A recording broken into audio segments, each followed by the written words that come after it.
প্রসাদমটা অবশ্যই, এটা তো গতকাল আমাদের মাননীয় মুখ্যমন্ত্রী Mamata Banerjee already has been declare যে আপনারা আগামীকাল থেকে মানে আজকে থেকে হয়তো ভোগ প্রসাদ পাবেন। দুপুরবেলা 2 ঘন্টা স্টপ থাকবে। দুপুরবেলা ওটা কন্ট্যাক্ট টু ডিএম প্লিজ। ঠাকুর দুপুরবেলা কোন সময়টা বন্ধ থাকবে? দুপুরবেলা কোন সময়টা মন্দির বন্ধ?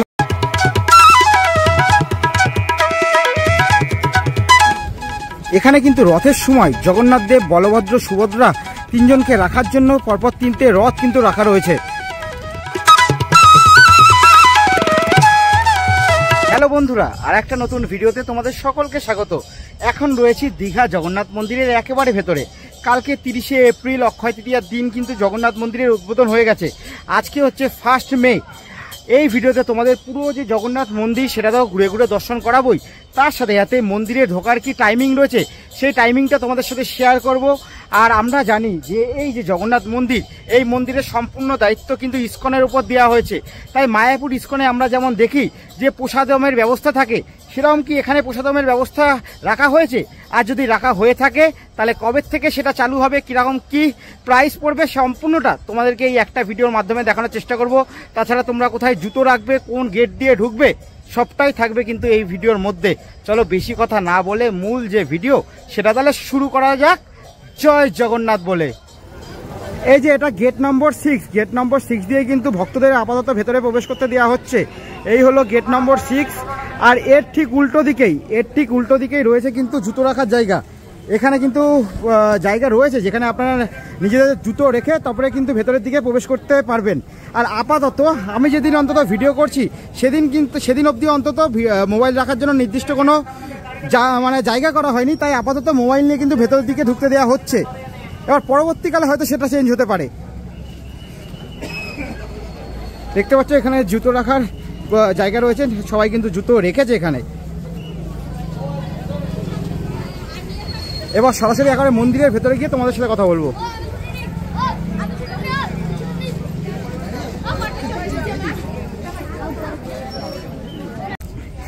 দীঘা জগন্নাথ মন্দিরে কিন্তু আমরা একেবারে ভেতরের দিকে প্রবেশ করে গেছি। আস্তে আস্তে কিন্তু আমরা সামনের দিকে এগিয়ে যাচ্ছি। সবেমাত্র কালকে 30শে এপ্রিল অক্ষয় তৃতীয়ার দিন কিন্তু মন্দির উদ্বোধন হয়ে গেছে। আজকে হচ্ছে 1 মে। যদিও বা এখন বাইরে লেখা আছে স্ট্রিক্টলি মানে আর কি বারণ করা আছে ফটোগ্রাফি বা ভিডিওগ্রাফির জন্য, যদিও বা সেইগুলো এখনও মোবাইল রাখার জন্য আলাদা করে ব্যবস্থা করা হয়নি। যদি আমার যা মনে হয় যেহেতু ইসকনের ওপর দায়িত্ব রয়েছে, তাই হয়তো ভবিষ্যতে যে মোবাইল রাখার জন্য নির্দিষ্ট কোনো জায়গা করে দেওয়া হবে, তখন কিন্তু মোবাইল নিয়ে হয়তো একেবারে ভেতরে প্রবেশ করা যাবে না। কারণ হয়তো আপনারা অনেকেই জানেন এই যে দায়িত্বটা এটা সম্পূর্ণটাই কিন্তু ইসকনের ওপর দেওয়া হয়েছে। আমরা ভেতরের দিকে প্রবেশ করব, তার আগে এখান দিয়ে একবার চারদিকে ভিউটা দেখিনি। একবারে কিন্তু আমরা মন্দিরের সামনে রয়েছি। দেখতে পাচ্ছ চারদিকের অবস্থা। এখনও কিন্তু এই প্যান্ডেলগুলো এখনও খোলা হয়নি, হয়তো খোলার কাজ চলছে। কালকে বিভিন্ন প্রোগ্রাম হয়েছে।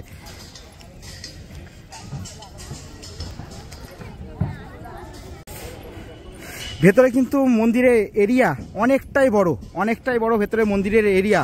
আর এই পাশে কিন্তু রথ রাখা রয়েছে, যেখানে জগন্নাথ, বলভদ্র, সুভদ্রাকে কিন্তু রথযাত্রার সময় কিন্তু এখানেই হচ্ছে রাখা হবে। যে 3টে রথ কিন্তু এখানে রাখা আছে। আর টোটাল এরিয়াটা যদি দেখাই, যথেষ্ট বড় এরিয়া।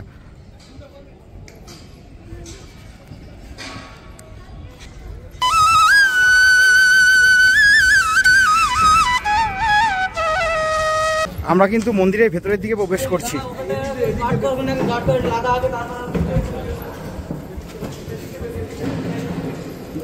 ঠাকুরমশাই বলছি এই দ্বারটার নাম কি?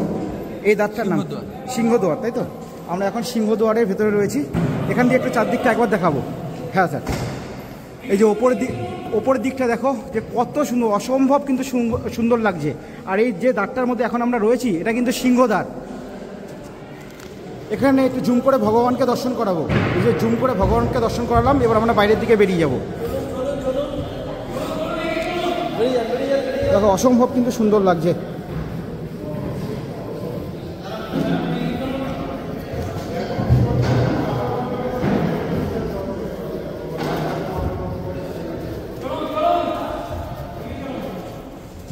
আমরা কিন্তু সিংহদ্বার দিয়ে বাইরের দিকে বেরিয়ে আসলাম।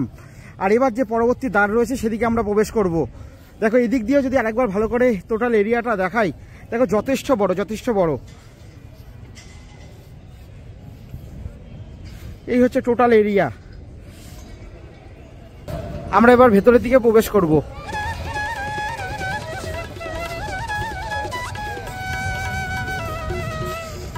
একেবারে সরাসরি এখান দিয়ে ভেতরে গিয়ে কিন্তু আবার সামনের দিকে এগিয়ে যাব।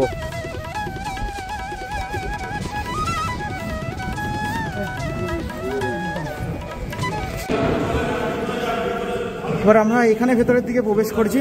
এখানেও দেখো, এখানেও কিন্তু আগেরটার মতো অসম্ভব সুন্দর করা হয়েছে, একই ডিজাইনে। আর এখানে কিন্তু স্বয়ং বিষ্ণু হচ্ছে শয়ন অবস্থায় রয়েছে। একবার দেখাবো, এখানে কিন্তু ভগবান বিষ্ণু শয়ন অবস্থায় রয়েছে, অসম্ভব সুন্দর লাগছে।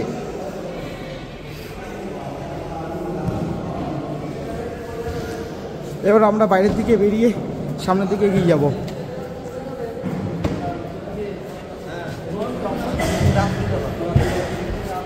আমরা এবার এই দিকে চলে আসলাম।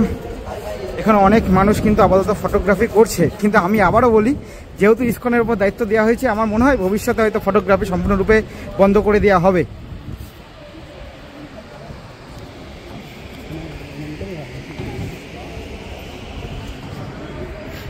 এখান দিয়ে কিন্তু দাদা ভাইরা পরিষ্কার করার কাজ করছে।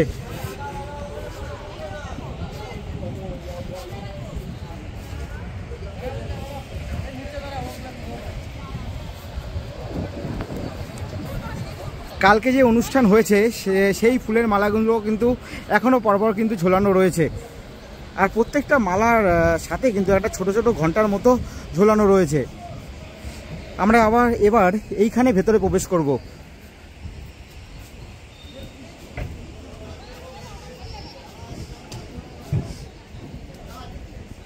আচ্ছা, আমাদের সামনে প্রভুকে পেয়ে গেছি। প্রভুর সাথে একটু কথা বলে নেব।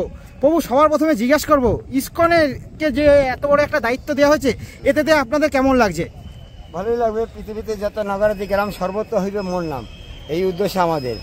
যা ভগবানের চৈতন্য মহাপ্রভু যে পানি বলা হয়েছে সেরকম, সেই পানিতে আমাদের কি সেই পানির শক্তি নিতে হলে কি করতে হবে? প্রভু যদি এদিকে তাকিয়ে বলেন একটু। হ্যাঁ, ঘাসে দাঁড়ান, ঘাসে রোদটা কম লাগবে। মানে আরে না, কোনো ব্যাপার না। আমাদের চৈতন্য মহাপ্রভু যে বাণীটা বলেছে না, সেটা প্রেমাভক্তি যা হয়তো অবিদ্যাবী নাশ হয়তো। আর পৃথিবীতে যত নগরাদি গ্রাম সর্বত্র হইবে মোর নাম, নাম নামকারী বহুদা নিজস্ব শক্তি। আপনি যদি ভগবানের গুণ সম্পূর্ণ হতে চান, তাহলে ভগবানের নাম করুন, আর শান্তি লাভ করে ভগবানের ধাম চলে যাবেন। প্রভু বলছি, আপনাদের মানে আপনি কোথা থেকে এসছেন? আমরা তো মায়াপুর। মায়াপুর ইসকন থেকে, তাই তো প্রভু? প্রভু কি আপনি কি এখানে পার্মানেন্টলি এখানে থাকবেন নাকি মায়াপুরে চলে যাবেন? জগন্নাথের ইচ্ছা। জগন্নাথ আপাতত এখানে রয়েছেন, তাই তো? হ্যাঁ। প্রভু আপনার নাম? আমরা কৃষ্ণদাস কবিরাজ। আর প্রভু যদি একটু কোন দাঁতটা একটু কি নাম যদি একটু বলে দেন। এইগুলো পরে জানিয়ে দেবো আমরা। আচ্ছা আচ্ছা প্রভু, ঠিক আছে প্রভু। প্রভু কিন্তু মায়াপুর থেকে এসছেন ইসকনের ওপরে। প্রভু আরেকটা জিনিস, শেষ একটা জিনিস জিজ্ঞাসা করবো। বলছি, পুজোর দায়িত্ব কি পুরীর যে পুরোহিত তার উপর রয়েছে নাকি আপনাদের উপর? সম্পূর্ণটা ইসকনের উপর দায়িত্ব দেওয়া হয়েছে, তাই তো? এখন কেউ যদি গন্ডগোল করে বা কিছু করে, তাদের দুর্বলতা। আচ্ছা,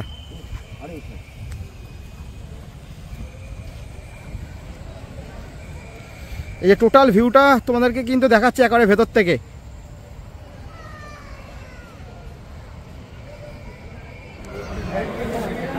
দেখো অসম্ভব সুন্দর লাগছে, একবার জুম করে ভালো করে দেখাবো।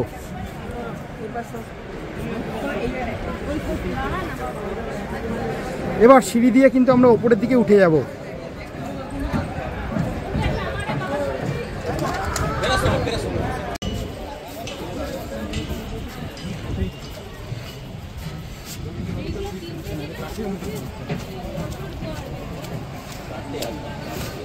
ये সিঁড়ি দিয়ে কিন্তু আমরা উপরের দিকে উঠে আসলাম। উপর থেকে যদি একবার দেখানোর চেষ্টা করি তাহলে ভিউটা কিছুটা এরকম।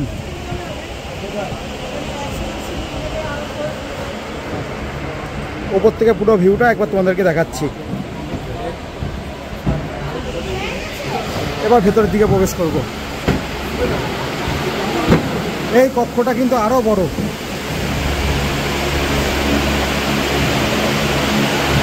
আরো বড়। দেখো কাজটা দেখো, আর এইটা উপরের দিকে দেখাবো। একেবারে সাদার ওপর বেশ করে করা হয়েছে বলে আরো বেশি সুন্দর লাগছে। এখানে জুম করে দেখানোর চেষ্টা করবো মন্দিরের ভেতরটা। অসম্ভব সুন্দর, অসম্ভব।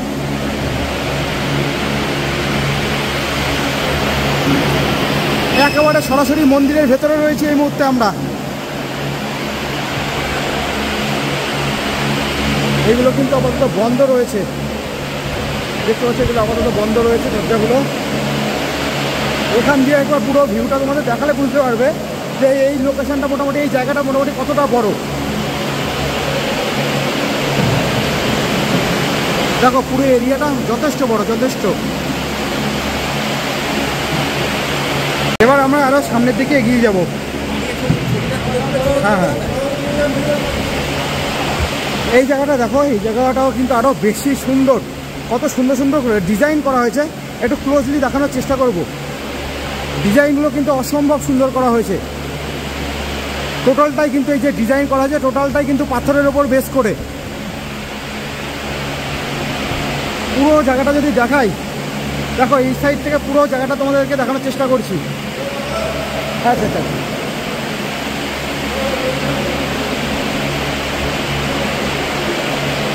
অসম্ভব সুন্দর, অসম্ভব।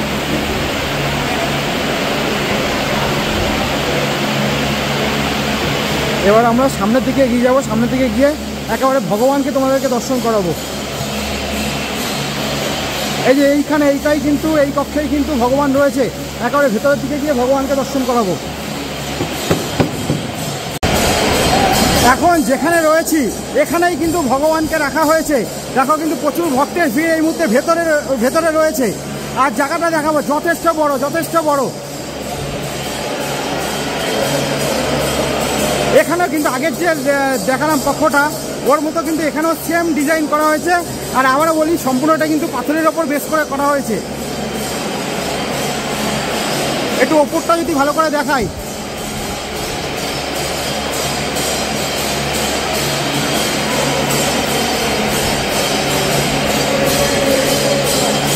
এবার সরাসরি একবার সামনে গিয়ে ভগবানকে তোমাদেরকে দেখানোর চেষ্টা করব।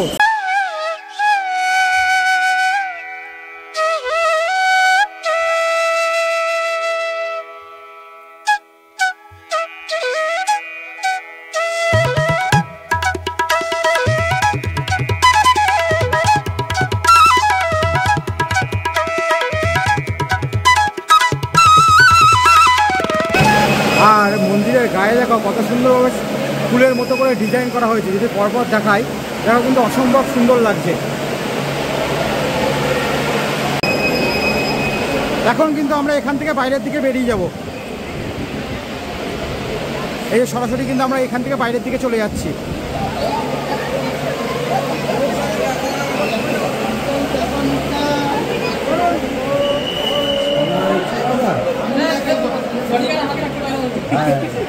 সরাসরি বাইরের দিকে চলে আসলাম। এ পাশে দেখতে পাচ্ছি, এ পাশে কিন্তু দুপাশে হাতি রাখা আছে। ভক্তদের ডিমান্ডে ডিএম এর পারমিশন নিয়ে এসেছে।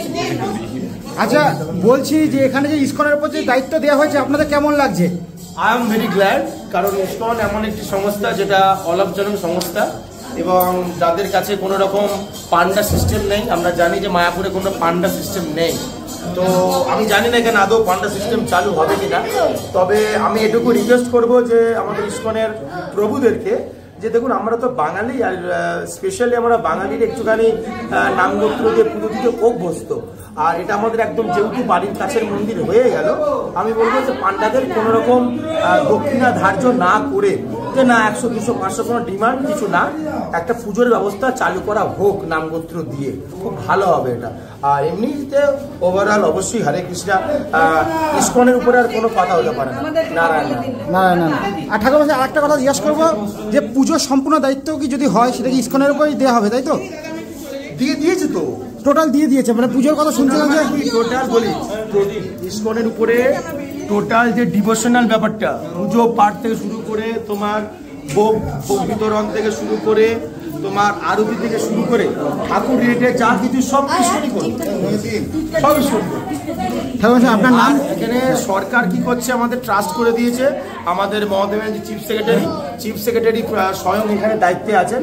তো উনি যেটা করছেন যে উনার আমাদের যে টাকা পয়সাগুলো দান করছে, ঠিক আছে, এই যে মনিটারি যে কন্ডিশনগুলো বা যেগুলো সব বড় বড় দান আসবে, টোটাল যে ম্যানেজমেন্ট যে সিস্টেম, সেইটা আমাদের কিন্তু ট্রাস্ট সেখানে কিন্তু ইসকনের কোনো ভূমিকা নেই। আচ্ছা, আমরা যেখানে দেখি মায়াপুর ইস্কনে যেমন প্রসাদের ব্যবস্থা করা হয়, এখানেও কি সেমন চিন্তা ভাবনা রয়েছে? এখন কিসে বললেন? মায়াপুর ইস্কনে যেমন প্রসাদমের ব্যবস্থা আছে, প্রসাদমটা অবশ্যই, এটা তো গতকাল আমাদের মাননীয় মুখ্যমন্ত্রী Mamata Banerjee already has been declare যে আপনারা আগামীকাল থেকে মানে আজকে থেকে হয়তো ভোগ প্রসাদ পাবেন। এবার ব্যাপারটা হচ্ছে দেখুন, ফ্র্যাঙ্কলি বলতে গেলে নতুন জাস্ট কালকে আমরা খুলেছি, মমতা ব্যানার্জি এত তাড়াতাড়ি অক্লান্ত পরিশ্রম করে, অক্লান্ত মানে কি বলবো, মানে যেখানে 10টা লোক কাজ করে উনি 100টা লোক লাগিয়ে এই মন্দির এত তাড়াতাড়ি কমপ্লিট করেছেন। কমপ্লিট কথাটা জোর দিলাম, হ্যাঁ, অযোধ্যার মন্দির ইনকমপ্লিট, জোর দিলাম। এটা পলিটিক্যালি হয়েছে, এটা কিন্তু পলিটিক্যালি হয়নি ভাই, এটা ইমোশনাল থেকে হয়েছে। উনি ভালোবাসেন জগন্নাথকে, ঠিক আছে, তো সেই কারণে আমরা সবাই জানি যে একটা গল্প আছে নাকি যে উনাকে জগন্নাথ মন্দিরে গর্ভগৃহে ঝুঁকে মানে গর্ভগৃহের যে মূর্তিটাকে স্পর্শ করতে দেওয়া হয়, জানি না কেন, সেটা ওনাদের ব্যাপার। তো সেই কারণে উনি মানে একটা দুঃখ থেকে দেখো আজকে মানুষ কি না হয়, জবাবটা এইভাবেই দেওয়া যায়। আমাদের ভারতবর্ষের অগ্নিকন্যা একমাত্র আমাদের মমতা ব্যানার্জি দেখুন জবাব দিয়ে দিল আজকে নিজে, একটা সরকারের তরফ থেকে। আমরা প্রত্যেকেই কিন্তু এই মন্দিরে আমাদের শেয়ার আছে, 1 টাকা হলেও কেউ না কেউ তো আমরা ট্যাক্স দিই, তাই না? আমরা তো পঞ্চায়েতে এবং সেই ট্যাক্সের টাকা দিয়ে এটা হয়েছে না, মমতা ব্যানার্জি তো আর নিজের টাকা থেকে এটা করেন।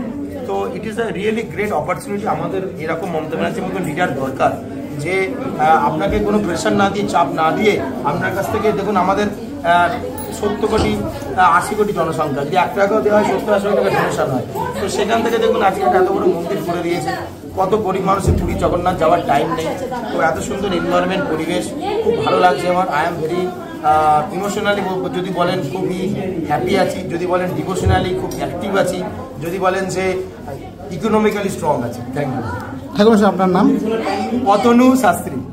ধন্যবাদ। মন্দির খুলবে আপনার সকাল 6টা, বন্ধ হচ্ছে রাত 8টা। দুপুরবেলা 2 ঘন্টা সব থাকবে। দুপুরবেলা ওটা কন্ট্যাক্ট টু ডিএম প্লিজ। ঠাকুর সাহেব, দুপুরবেলা কোন সময়টা বন্ধ থাকবে? দুপুরবেলা কোন সময়টা মন্দির বন্ধ থাকবে? টাইমটা আমি এই মাত্র বলতে পারছি না, কন্ট্যাক্ট টু ডিএম। এটা হচ্ছে আমাদের কার্তিকের মানে আয়াপ্পা, দক্ষিণ ভারতের খুব ফেমাস ফর্ম ওনার আয়াপ্পা, কার্তিক আয়াপ্পা বলা হয় এই ফর্মটাকে। এই 2 হাতে ফুল আয়াপ্পা, 4টে হাত, উপর 2 হাতে ফুল আছে।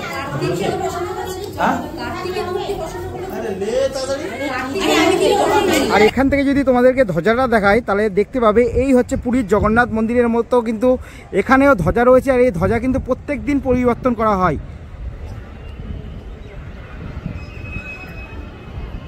একেবারে মন্দিরের ধ্বজা তোমাদেরকে সরাসরি দেখানোর চেষ্টা করছি, ঠিক পুরীর জগন্নাথ মন্দিরের মতো করে প্রত্যেক দিন ধ্বজা পরিবর্তন করা হবে, এরকমই কথা রয়েছে।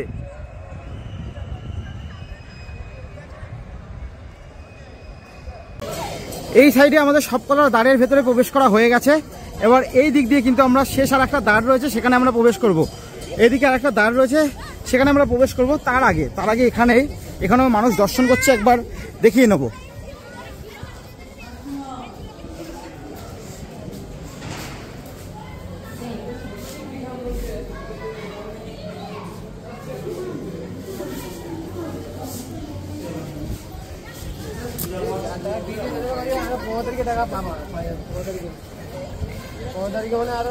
এবারে একবারে সিঁড়ি দিয়ে নেমে এটা হচ্ছে শেষ দ্বার, এখানে ভেতরে আমরা প্রবেশ করব।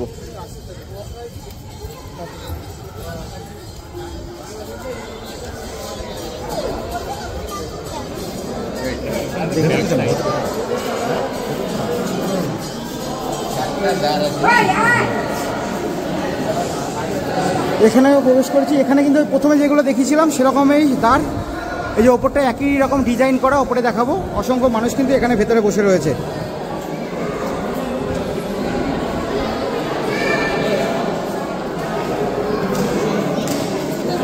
দাদা কোথা থেকে এসছেন? আমরা এসছি সাপুয়া থেকে। দাদা আপনি? একই দাদা কোথা থেকে এসছেন? দাদা কোথা থেকে এসছেন? দীঘা থেকে, লোকাল। কোথা থেকে এসছেন দাদা? কোথা থেকে এসছেন? কন্টাই থেকে, মানে পাশেই। দাদা কোথা থেকে এসছেন? দুর্গাপুর থেকে। আজকে কি এসছেন? আচ্ছা। দিদিভাই কোথা থেকে এসছেন?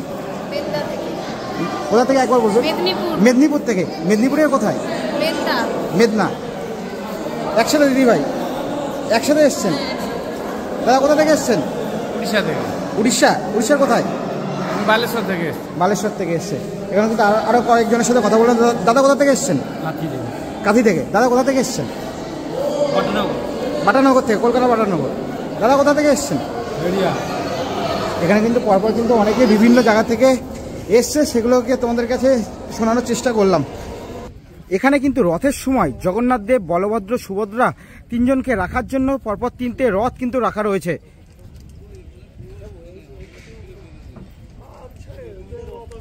দাদার সাথে দেখা হলো এখানে এসে দুজনের সাথে দেখা হয়ে গেছে। ভাইয়ের মুখ দিয়ে একটু শর্টে শুনে নেবো। আমি কিন্তু ভাস্করদার কিন্তু সব রকম ভিডিও কিন্তু দেখি, ঠিক আছে। অ্যাকচুয়ালি আমরাও ভিডিও করি এবং ভাস্করদা অনেক কিন্তু পরিশ্রম করে আমাদের বেসিক্যালি যে হিন্দুদের নিয়ে যে ভিডিওগুলি আর আমাদের হিন্দুদের যে উপর যে অত্যাচারগুলি হয়েছিল না, সেগুলোর ভিডিও কিন্তু ভাস্করদা লাইভ কিন্তু আমাদেরকে দেখিয়েছে, ঠিক আছে। সেই সমস্ত সকল আসল যে ঘটনাগুলি সেগুলি ভাস্করদা তুলে ধরেছে। আর সকলকে বলবো ভাস্করদাকে বেশি করে সাপোর্ট করো, কারণ এই মানুষটা অনেক কিছু সত্য ঘটনা তুলে ধরে। তাই যে কোনো সময় কিন্তু এই মানুষটার উপর বিপদ চলে আসতে পারে। তাই এই মানুষটার পাশে আগে দাঁড়াতে হবে, সত্য ঘটনা সবার সামনে তুলে ধরতে হবে। তাতে যে কোনো রাজনীতি আমি এই নিয়ে প্রশ্ন করবো না, কিন্তু উনি তো মানুষের হিন্দুদের জন্য তিনি অনেক কিছু করছেন, মানে তুলে ধরছেন যে সত্য ঘটনাগুলি যাদের উপর বিপদ হয় সেগুলো তুলে ধরছে। তাই ভাস্করদাকে অবশ্যই কিন্তু একটু সাপোর্ট করো আর ভাস্করদার পাশে দেখো। আর সমস্ত মানুষকে বলবো এই মানুষটাকে একটু দেখো। আর চলো আজকে এখানেই রেখে দিচ্ছি, আমি আর কিছু বলবো না, এইটাই বলবো যে ভাস্করদা ভালো থেকো, সুস্থ থেকো। তোমার সাথে দেখা হয় সত্যি দারুণ লাগলো। এইভাবে যে দেখাবে বলা যায় না, সবই জগন্নাথ, জয় শ্রীরামের সবই টান। জয় জগন্নাথ, জয় শ্রীরাম। এই যে ভাই, ভাই আছে মিসেস। এই যে ভাই আসি। হ্যাঁ, তাহলে কিন্তু পুরো জগন্নাথ মন্দিরটা তোমাদেরকে দেখানোর চেষ্টা করলাম। আর জয় জগন্নাথ বলে ভিডিওটা শেষ করব। আর বাইরের দিকে আমরা বেরোচ্ছি, বেরিয়ে তোমাদেরকে বলে দিচ্ছি এটা কত নম্বর গেট। এটা কিন্তু যেই গেট দিয়ে আমরা বেরোলাম এটা হচ্ছে গেট নম্বর 7। তাহলে সকলে ভালো থেকো, সুস্থ থেকো। খুব শীঘ্রই তোমাদের সাথে দেখা হচ্ছে পরবর্তী ভিডিওর মাধ্যমে। জয় জগন্নাথ।